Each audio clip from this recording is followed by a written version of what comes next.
Moi, personnellement, c'est vraiment pas le premier truc que je vais regarder. Ça va contribuer à faire monter ce qu'on appelle en SEO l'autorité de domaine. Plus le mot-clé est concurrencé, plus il y a du monde sur ce mot-clé, plus il y a d'annonces, aussi plus forcément le volume va augmenter. Donc lui, il sera difficile à aller chercher, surtout quand on démarre et qu'on a des autorités faibles. Ce que j'appelle des poulains qui vont devenir des chevaux par la suite. Le trafic, ça ne veut rien dire.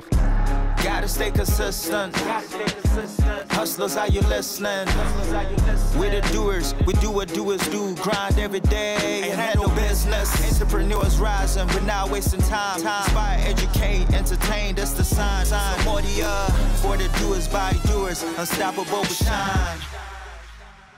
Avant de te laisser savourer cette incroyable masterclass par Thomas sur comment ranker numéro 1 sur Google, je tenais à remercier le partenaire de cette vidéo et de cet événement qui n'est d'autre que Ahrefs. Si tu es dans le SEO, tu connais forcément Ahrefs, c'est un outil incontournable et il est utilisé par quasiment tous les pros du SEO vu que c'est l'outil le plus complet du marché. Personnellement, c'est l'un des outils sur lesquels on se connecte tous les matins pour voir les perfs de nos sites internet et de nos articles de blog et même plus, c'est là où on va pour trouver les différents mots-clés pour de nouveaux articles et même pour les vidéos qu'on propose sur YouTube. D'ailleurs, tu verras que Thomas en parle pas mal dans son talk parce que c'est un outil qu'il utilise énormément. Si tu commences dans le SEO, en plus de te proposer un outil incroyable, Ahrefs te propose une tonne de contenu et même des cours sur le SEO gratuit que tu as trouvé directement sur leur site internet. Tu retrouveras tous les liens dans la description. Merci à eux de sponsoriser cette vidéo et cet événement. Bon talk et bon visionnage. Comment moi je suis tombé déjà dans la marmite du SEO? J'ai une des questions qu'on posait sur le podcast Position 0 que vous verrez bientôt arriver en mars. Il sera filmé, du coup on loue les studios des amis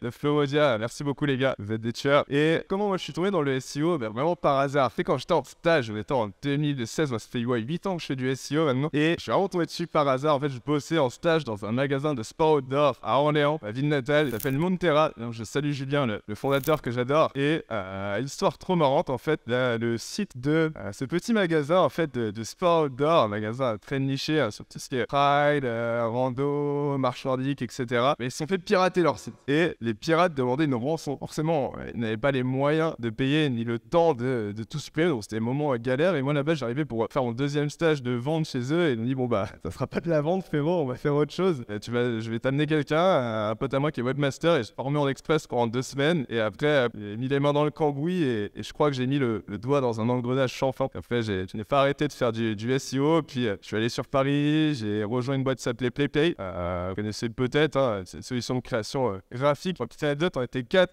au moment où j'avais rejoint la boîte, donc deux stagiaires et les 2 fondeurs. Aujourd'hui, ils sont plus de 300 avec des bureaux aux États-Unis. Donc belle montée en puissance pour cette jolie boîte que j'accompagne toujours aujourd'hui sur la partie SEO. Et donc actuellement, voilà, moi je suis consultant SEO freelance, ancien head of SEO, donc responsable SEO de Live Mentor, l'école pour entrepreneurs, différents types de formations, une formation SEO. D'ailleurs, on va en parler par la suite. Et j'accompagne tout type de projet, donc toujours en freelance, Live Mentor, Merciap, le correcteur orthographique, PlayPlay. J'ai bossé aussi un petit peu avec Columbia, la marque de vêtements, toujours dans le secteur donc un peu de commerce. Mais moi, ma spécialité, c'est plus le pilier du contenu. Et donc, voilà, après m'être introduit, on parle de piliers. Je vais maintenant vous évoquer les 3 piliers clés du SEO. Le SEO, pour ceux qui n'en ont jamais fait, il faut voir le SEO comme un tabouret en fait. Un tabouret avec 3 pieds. Et j'en étais aux 3 piliers du SEO. Donc vous avez votre tabouret face à vous. Ces 3 pieds, ce sont le contenu, grosso modo, les mots-clés que vous allez cibler et grosso modo, comment vous allez optimiser vos contenus, ce que vous écrivez autour de ces mots-clés. La technique, c'est-à-dire le fait que, grosso modo, de respecter les exigences de Google en termes de technicité, donc d'avoir un site qui est propre et qui répond aux centaines de critères de Google. Et enfin, la fameuse popularité que j'aime beaucoup, qui est principalement liée au netlinking du coup, où on va du coup chercher à être un site reconnu et fiable aux yeux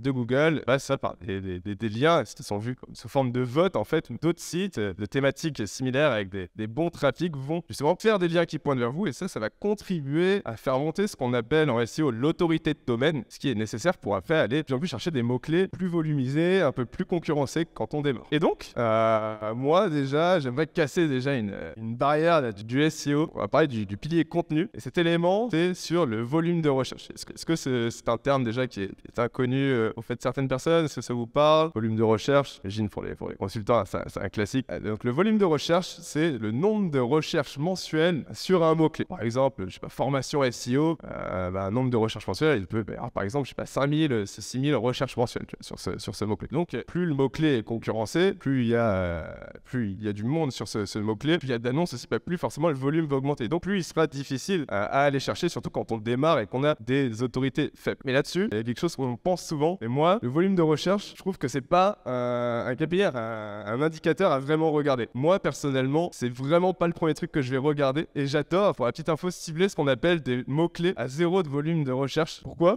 D'une part, parce que Google n'a pas le temps de mettre à jour tous ces volumes de recherche sur tous ces mots. Donc, il y a plein de petits nouveaux mots-clés, ce que j'appelle des poulains qui vont devenir des chevaux par la suite, qui sont hyper pertinents. Et typiquement, je les adore parce que 90% des personnes vont aller sur des outils, ils vont voir qu'il n'y a pas de volume, donc vont le laisser de côté. Et derrière, on va prendre ces mots-clés, généralement des longues traînes, on va les optimiser. Et c'est comme ça qu'on va commencer à générer un petit peu de trafic. Il faut savoir, en SEO, le trafic, ça ne veut rien dire. Moi, j'ai bossé avec des sites qui faisaient 503K par mois et des sites qui faisaient 25K de trafic. Et les sites avec 25K, parfois, convertissaient plus en termes de money que les sites à 500K de trafic mensuel. Pour vous dire, ce qui compte, c'est la conversion. Comment je vais convertir? D'où l'intérêt de cibler des requêtes dont l'intention utilisateur, c'est ce que la personne a en tête quand elle tape son mot-clé, des intentions qui sont susceptibles de convertir de près ou de loin vers mon produit, sur lequel je vais pouvoir créer un pont de conversion pertinent en fait. Et ça, c'est la base, parce qu'une grosse erreur qu'on peut faire, c'est cibler plein de mots-clés parce qu'ils ont des bons volumes et autres, mais derrière, ça ne convertit pas, il n'y a aucun intérêt en termes de conversion, et donc, au final, on va là,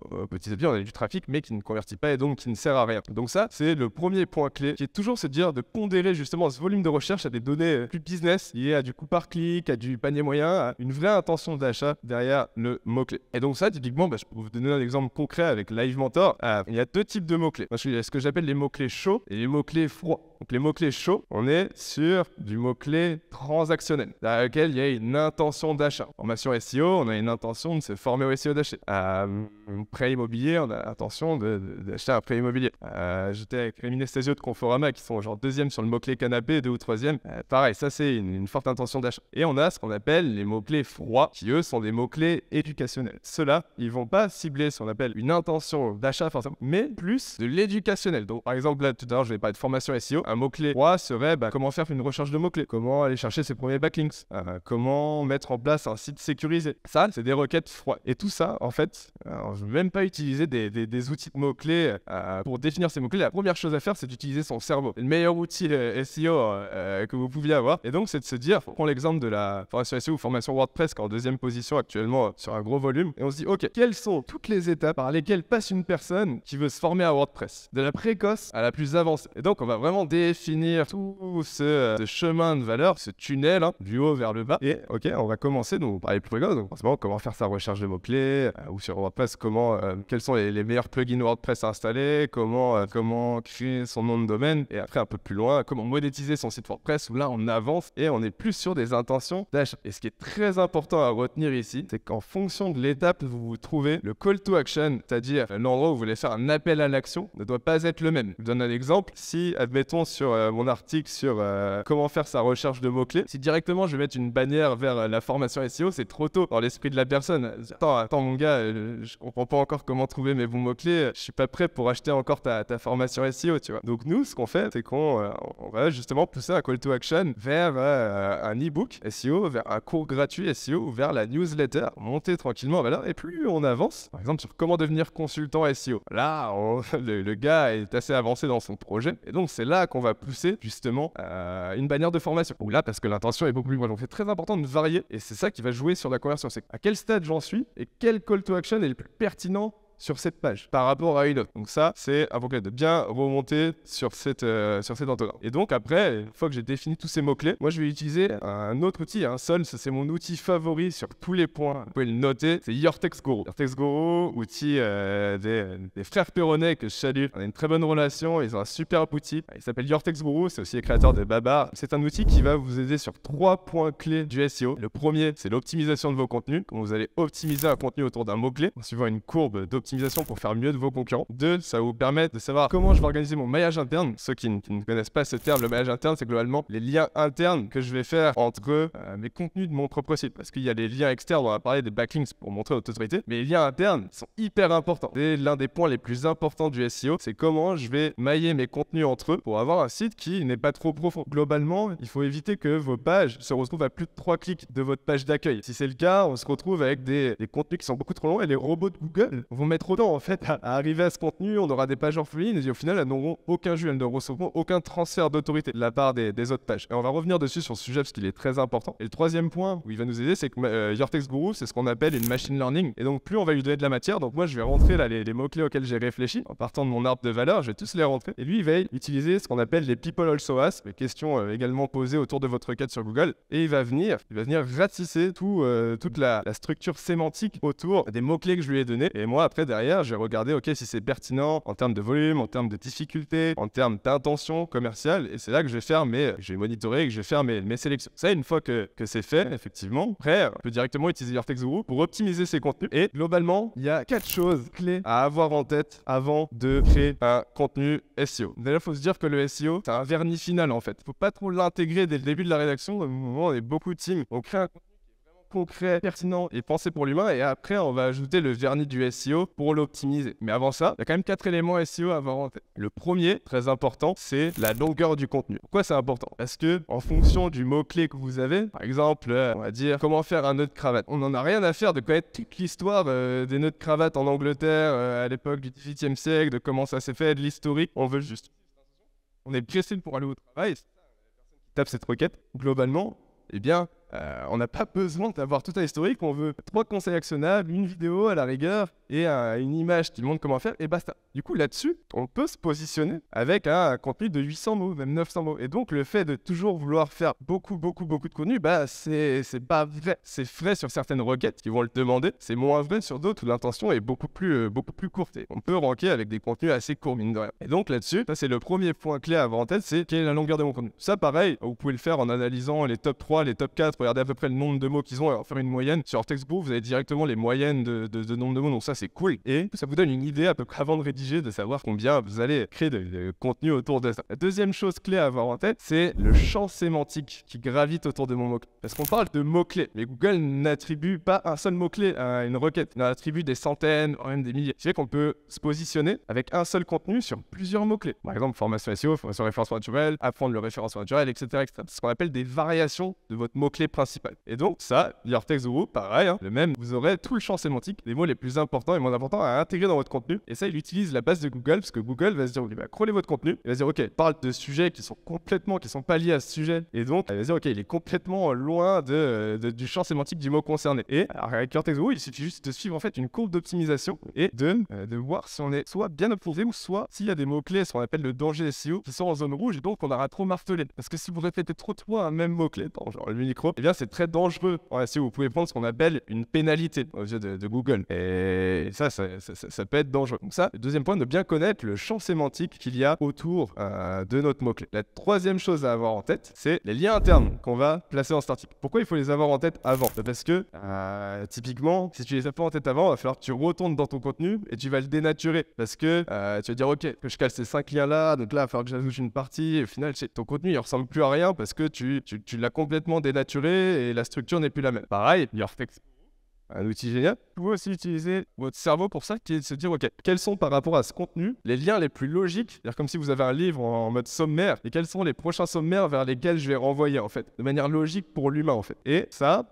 comment Google fonctionne à ce niveau-là? Google, il fonctionne avec ce qu'on appelle un calcul de cohérence sémantique. Et typiquement, comme j'aurais rentré tous les mots-clés que je couvre sur Your Text Guru, et bien en fonction des mots-clés, il va me dire, ok, pour ces pages-là, les liens les plus pertinents à faire pointer sont celui-ci, celui-ci, celui-ci, celui-ci. Et ça, c'est hyper important parce qu'en fait, il faut voir votre page. Je reprends l'exemple de Live Mentor. Donc, on a le blog classique, on a les catégories de formation, SEO, WordPress, copywriting, etc., etc. On a nos articles de blog, un article par catégorie. Et une erreur qu'on faisait beaucoup au début, c'est qu'on faisait ce qu'on appelle, on avait une structure en silo étanche. C'est un terme un peu peut-être complexe pour ceux qui ne font pas de SEO. On parle de cocon sémantique, c'est comment vous allez grouper vos contenus. Et nous, la grosse erreur qu'on faisait, d'avoir des silos qui sont uniquement intercatégoriques. C'est-à-dire que tous les articles de la catégorie copywriting faisaient uniquement des liens vers les articles de la catégorie copywriting. Les articles de la catégorie WordPress faisaient uniquement des liens vers ceux de la catégorie WordPress. Et ça, c'est une erreur. Parce que ce qui compte en SEO, c'est le transfert d'autorité. C'est la cohérence sémantique. Et donc, on a totalement remanié le maillage interne et on s'est dit, OK,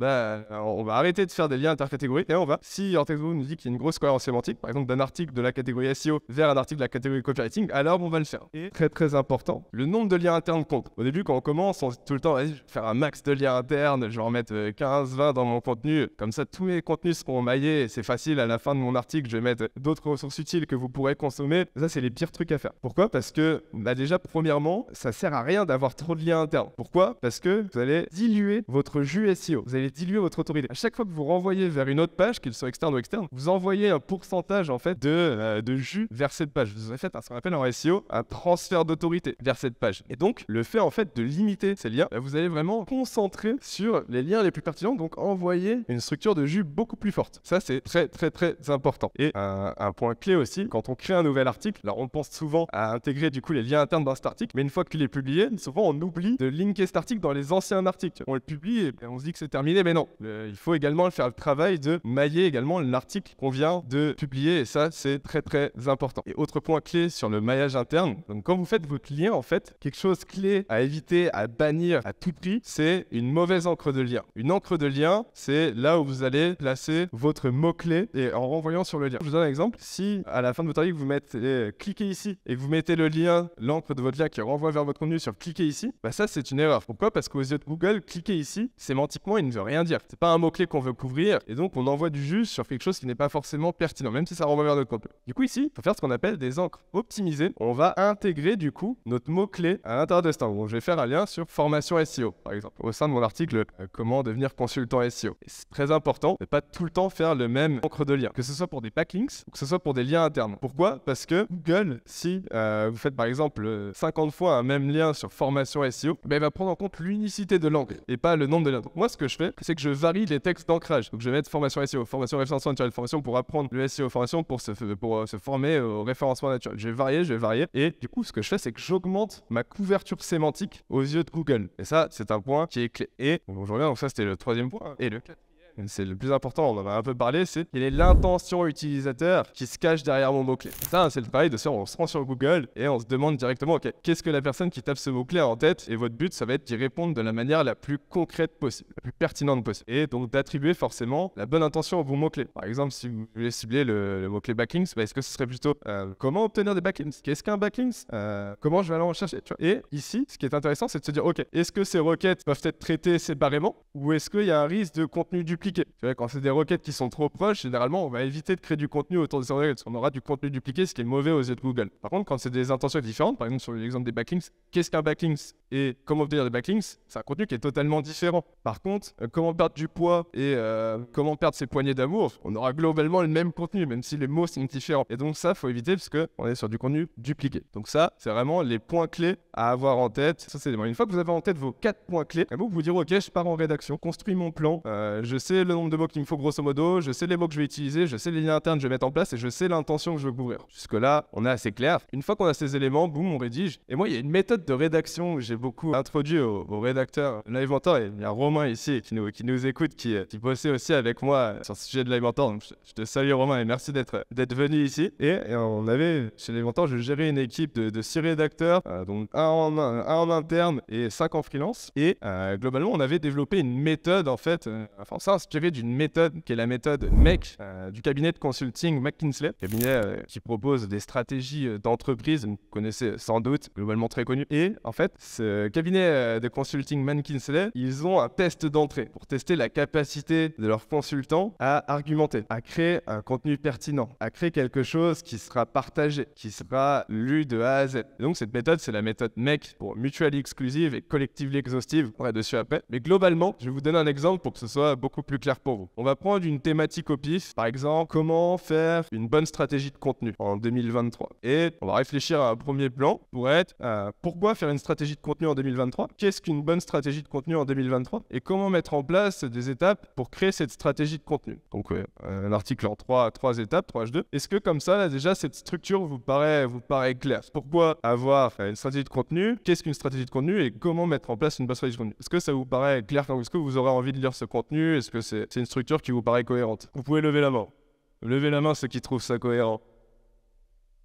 Ok, alors à moitié, je dirais à peu près, un peu moins de la moitié. Alors, ça pourrait être cohérent, mais en vérité, ça ne l'est pas. Pourquoi ça ne l'est pas? Parce que déjà, ici, on a déjà deux thématiques qui sont très proches. Je vais même commencer par la base. Une personne qui cherche cette requête, elle en a rien à foutre de savoir pourquoi c'est important. Si elle recherche ça, elle sait que c'est important. Donc elle sait qu'elle a envie de le mettre en place. Donc dedans, il y a une partie qui est inutile. Deuxièmement, qu'est-ce qu'une bonne stratégie de contenu et comment mettre en place une bonne stratégie de contenu? On va clairement se répéter dans ces deux parties. Et ça ne sera pas équitable. Donc on a quelque chose qui se répète, on a quelque chose qui va traiter un sujet qui n'est pas lié, donc du contenu qui ne sert à rien. Et on n'a pas forcément une structure logique avec un début, un milieu et une fin. Maintenant, je vais vous donner un exemple, une structure que nous, on met en place chez Livementor pour 90% de nos articles de blog. Et on va reprendre la même thématique, donc comment créer une bonne stratégie de contenu en 2023. Et donc, j'ai complètement changé mon plan. Première partie, comment planifier mes 3 premiers mois de contenu. Deuxième partie, comment réussir à planifier ces contenus sur le long terme. Troisième partie, comment analyser la performance de mes publications et faire mieux après. On a un début, un milieu, une fin. Le gars a toute la voie. Il sait comment il va planifier ses 3 premiers mois de contenu. On est dans le direct, boum, on le touche avec des mots qui sont concrets. Alors, on va pas planifier des 1 an de contenu. Je te montre comment on va créer ces 3 premiers mois. Je te montre comment on va planifier tout ça et mettre en place le bon planning édito. Et je te montre comment on va analyser, voir ce qui a marché, voir ce qui n'a pas marché et faire mieux sur les 3 prochains mois. Début, milieu, fin, structure logique. Et on peut facilement faire 500 mots sur chaque partie pour d'équitable et une structure équitable. Ça, c'est une structure parfaite pour créer un contenu éducationnel. Donc, je dis bien un mot-clé froid, donc qui cible un mot-clé sur lequel il y a une intention éducationnelle, se former. Est-ce que c'est clair à peu près déjà ce que je dis? Bon, on va pouvoir passer aux questions. En vrai, on a beaucoup parlé du pilier contenu. Pour aborder rapidement les deux autres sur la partie technique, je vous donne un outil qui vous permet de spotter toutes vos erreurs techniques. C'est l'outil de base. Sur la partie technique, il y en a deux. Il y a Screaming Frog que je recommande parce qu'il est gratuit en dessous de 500 URL. Donc déjà, elle a dit c'est pas un outil comme Ahrefs, c'est moi je suis Artexwool. Là, c'est un logiciel, donc il faut le télécharger et l'installer sur votre ordinateur. Vous mettez le lien de votre site et il va repérer par exemple vos erreurs 404, vos problèmes de couverture, si vous avez des titres qui sont trop longs ou au contraire qui sont trop courts, si vous n'avez pas renseigné de H1.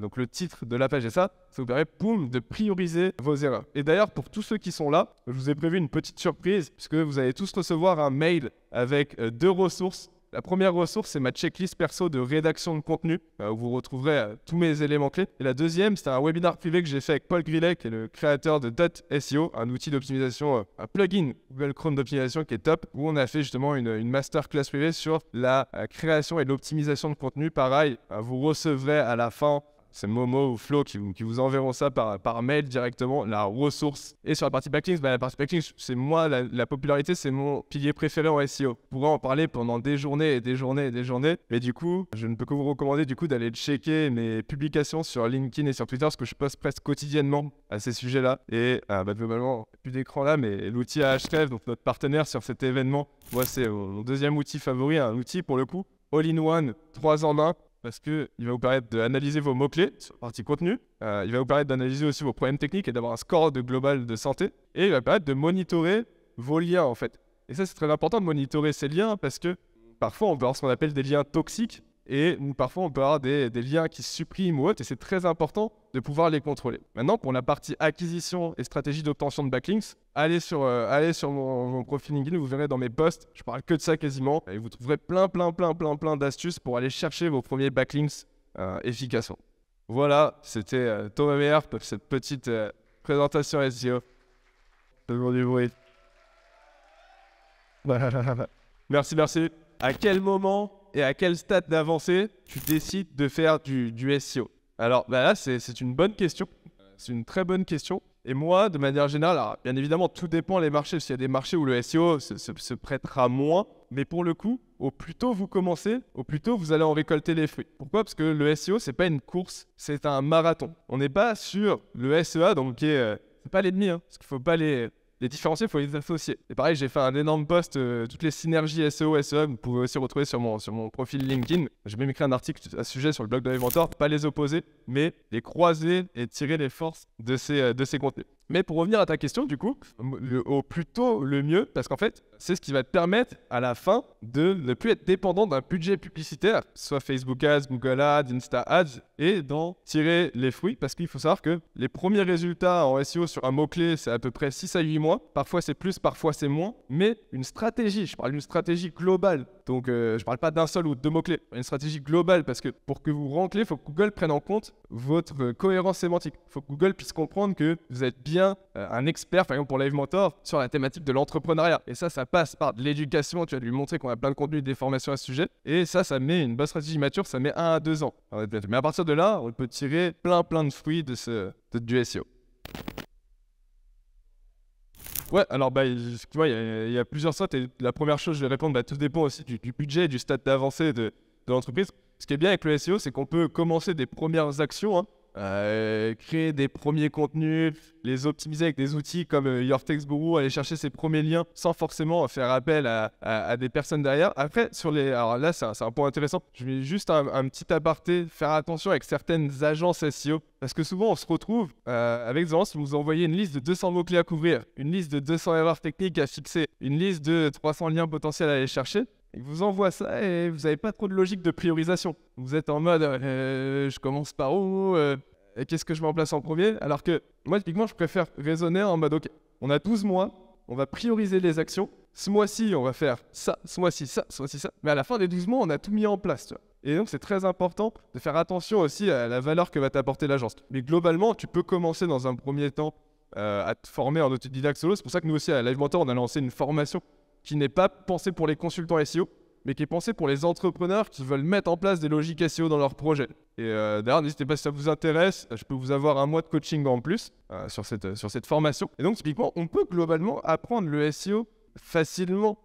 Pas facilement, mais on peut commencer à apprendre les premières bases et après, si on va aller plus loin, bien sûr, consultant ou agence SEO. Et parmi les agences SEO, une bonne que je recommande, c'est Eskimos. Et d'ailleurs, c'est Efro qui nous accompagne sur le podcast, Andrea Ben Saïd, qu'on salue, qui finance, qui est notre sponsor sur ce podcast. Donc, merci beaucoup à lui. Et il y avait une question ici. Ok, est-ce qu'implémenter le SEO, en gros, va nous permettre de positionner plus rapidement un contenu?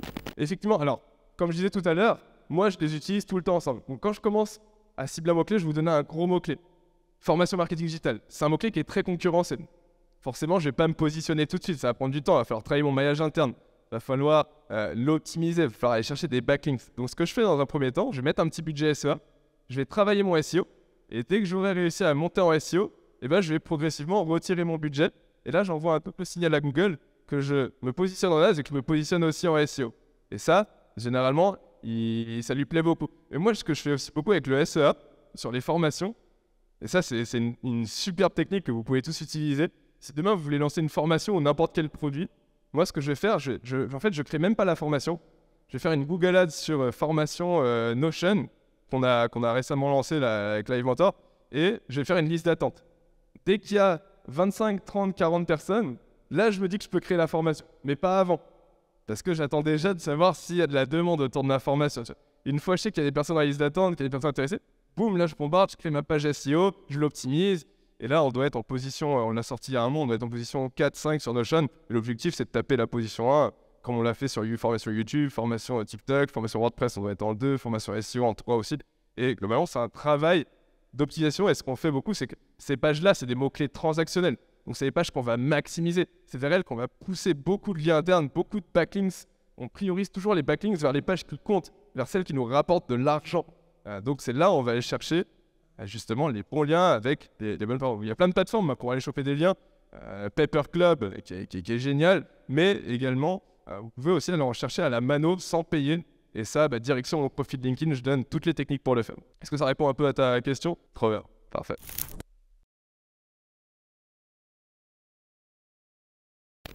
En fait, vous avez que des bonnes questions. Effectivement, pour un blog, c'est beaucoup plus simple parce qu'on a beaucoup de contenu, on peut l'optimiser plus facilement. Pour un site e-commerce, c'est plus compliqué.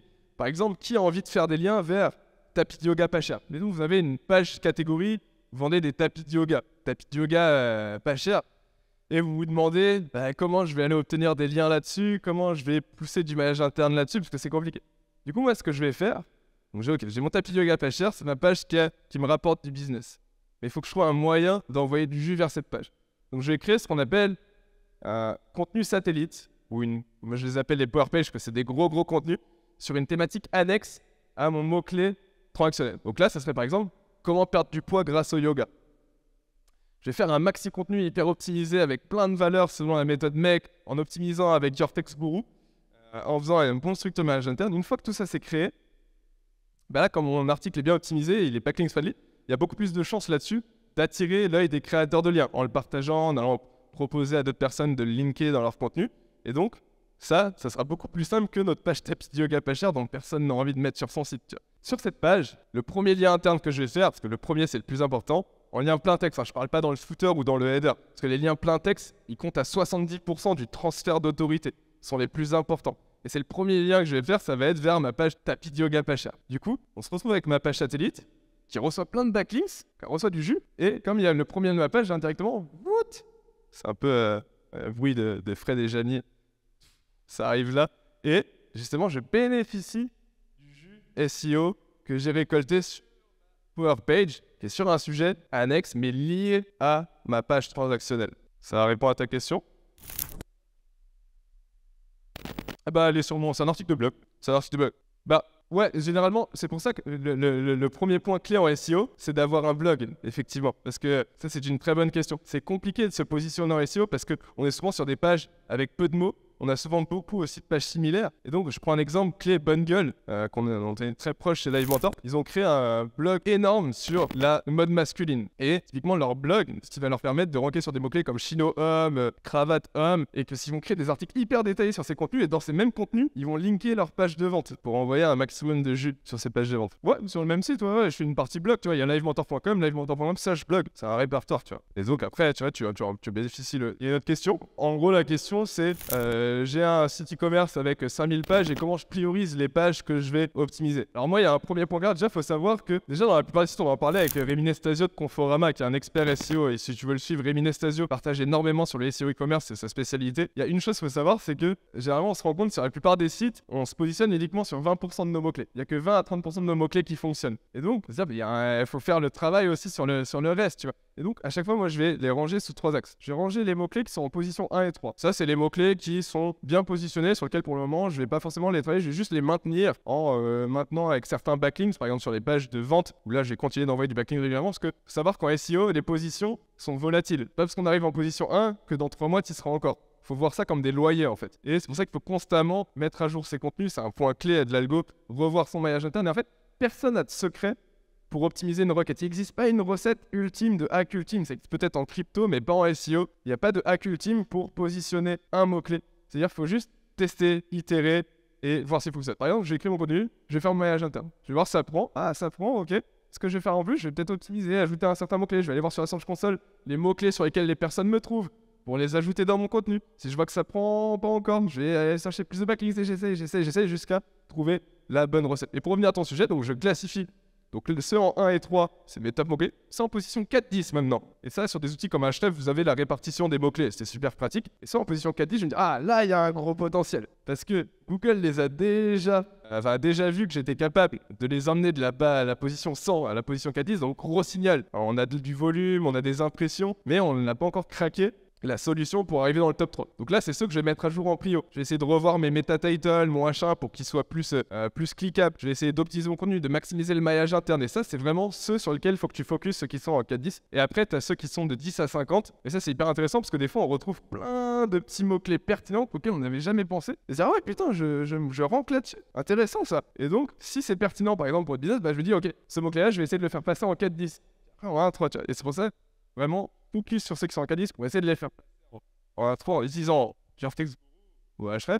Et après, tu itères comme ça. Mais c'est très important de prioriser et de prioriser les intentions qui vont vous permettre derrière d'avoir un plus gros potentiel de conversion. Parfois, c'est une erreur qui est de se dire, ok, je vais suroptimiser un mot-clé. Par exemple, si, je sais pas, je vais faire un guide, je sais pas, des meilleurs bars de bière de Strasbourg sur la requête bière Strasbourg ou bar Strasbourg. Le mec qui tape ça, il a juste envie de trouver un bar. Tu vois, dans Strasbourg, il a pas envie de lire le descriptif de tous les trucs avec toutes les bières qu'ils ont et tout. Donc là, généralement, on se dit, ok, putain, il est suroptimisé, je suis bien positionné, il y a du trafic, mais il n'y a aucune conversion parce qu'on est en décalage complet sur l'intention. Donc c'est très important de cibler des mots-clés qui peuvent te rapporter du trafic qui convertit. Ah, il y avait 2 questions en même temps, je sais pas qui était en. Allez, honneur aux dames.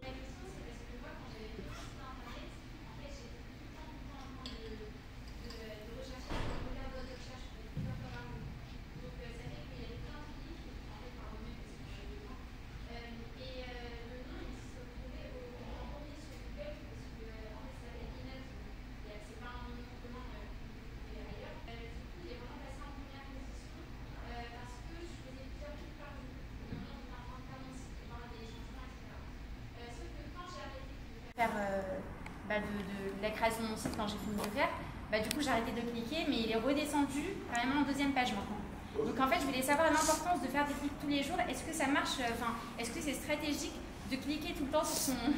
de mettre tout le temps le nom de son site et cliquer dessus? En vrai, je vais te répondre, non, ça sert à rien.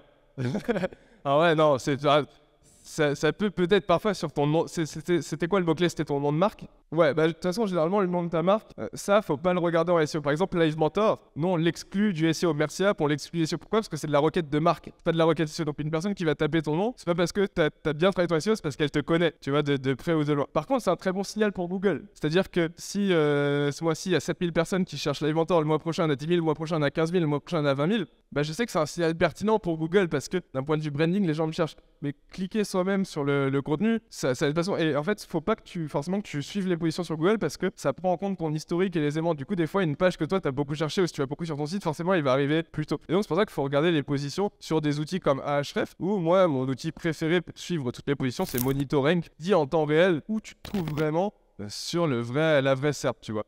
Mais cliquer seul, tu devrais plus se concentrer à mettre à jour, tu vois, certains mots-clés que faire ces actions de clic parce que ça peut être, mais en fait, c'est mineur, tu vois, comme action.